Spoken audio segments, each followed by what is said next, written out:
Hey Stella, this is Dusty from Escondido German Auto. Just want to go over a couple things with you on what we found in your car. First off, your service right here in the clusters is service A exceeded by 219 days. So we did notice that. When I was driving your car, I did notice that when I first started up, this little needle here for the speedometer is bouncing, and the temp gauge seemed like it took a little bit long to kind of start up and start moving. I didn't see anything else, you know, everything started working okay after that. Did not see any BAS, ABS lights on at this time. We do have a current check engine light on, that's what that's on right now. When I did drive the car, I did notice that the car seems to be running a little bit rough when you're idling. A little bit of shaking, a little bit of like a harmonic that's being felt through the car. Let me shut the car up and kind of walk around and show you what's going on.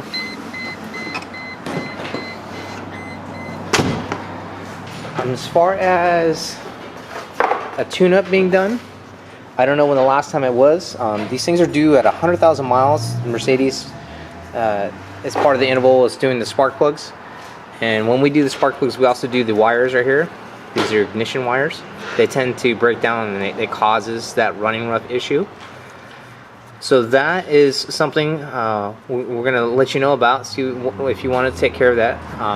It's a couple things I did notice when I had it apart. It seems like there's a new oil cap on here, and I see a bunch of oil residue that's going down to the bottom. It's actually dripping onto your belly pan area. So I don't know if someone had left the cap off, forgot to put it back on, and it kind of sprayed oil everywhere. I'm not sure on the history of the car. It's the first visit in, so I just want to kind of go over what we found. Maybe you can kind of fill us in as far as the history on this. I did, however, see that this fan shroud right here, it's got a little clip. It's broken. So maybe last time this was repaired, it might have broke. And then also, this is your fan clutch. There should be a little more tension on this thing. It's supposed to, as the car gets warm, draw a little bit more air through the radiator, and it's pretty loose. That's a pretty good sign that they're worn out. So when I can do this when the car is warm. I did pull the housing off, which holds the air filters. Just want to show you what we found. I flipped it over here. It's on my toolbox. It's got two engine air filters, and I popped one of them out, and you can see all this material in there, and it's fairly dirty. That's the other side still in the housing. It looks like it's been a while since they've been replaced. So I want to show you that. I looked underneath the car. The only thing we did see is your tire wear. Looks like you had new brakes on it, but your tires are wearing out. I would recommend doing those. The rears are close to the wear bar indicators. They got little raised portions of the tire that kind of tell you when they're like right here. On the back as well, they're worn to the wear bars. You can see this is what's left of the tread that usually would continue on inside the outside. That's a good indicator of the wear on the tire. We recommend some tires as well as an alignment, just to make sure that the new tires you put on will last you. As far as the lights are concerned, I'm going to go over the check engine light. This is the factory scan tool for Mercedes. This is the control unit for the engine light, and it only has one thing that turned on the check engine light. And what that code says is readout of the control unit for the trans. ETC is a abbreviation for the transmission control unit. We went over, this is the printout. This is your electronic transmission control.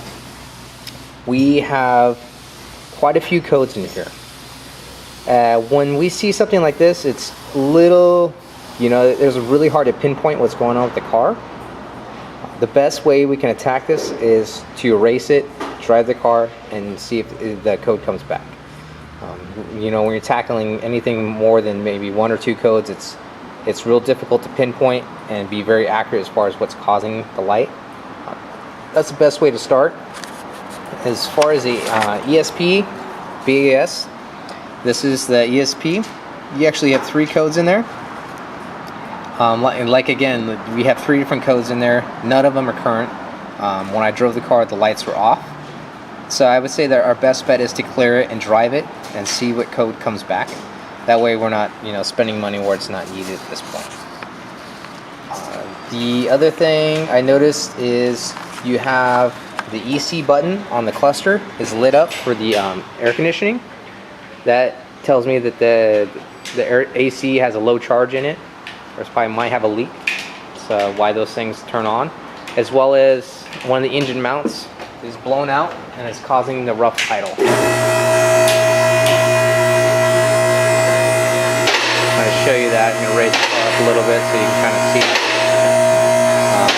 This is the other tire on the passenger side. You can see the wear out of it. Car drives good. No symptoms as far as suspension. Suspension looks pretty good. Didn't notice anything major going on with that. But you know, most people don't get a chance to go underneath their car and kind of see the condition things are in. But okay, so that is your engine mount right there.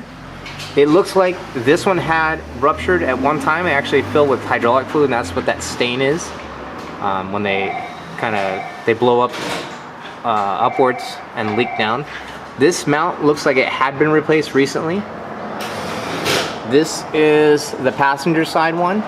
It looks as though it hasn't, and it has some stains. You can kind of see those right there. Hopefully this thing will focus a little better.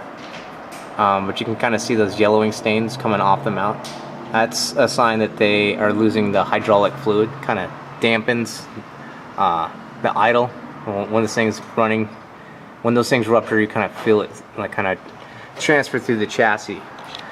So two things as far as idling issue: the engine mount that's ruptured on that side, as well as the tune-up stuff. This oil leak stuff I'm not too concerned about because it might be related to that oil cap being off, if that was the case. But I think that's pretty much all of the bases that we needed to cover on your car. And hopefully this kind of fills you in as far as the condition of everything. Stella, just let us know what you want to do, and we'll just go from there. Alright, thanks for watching.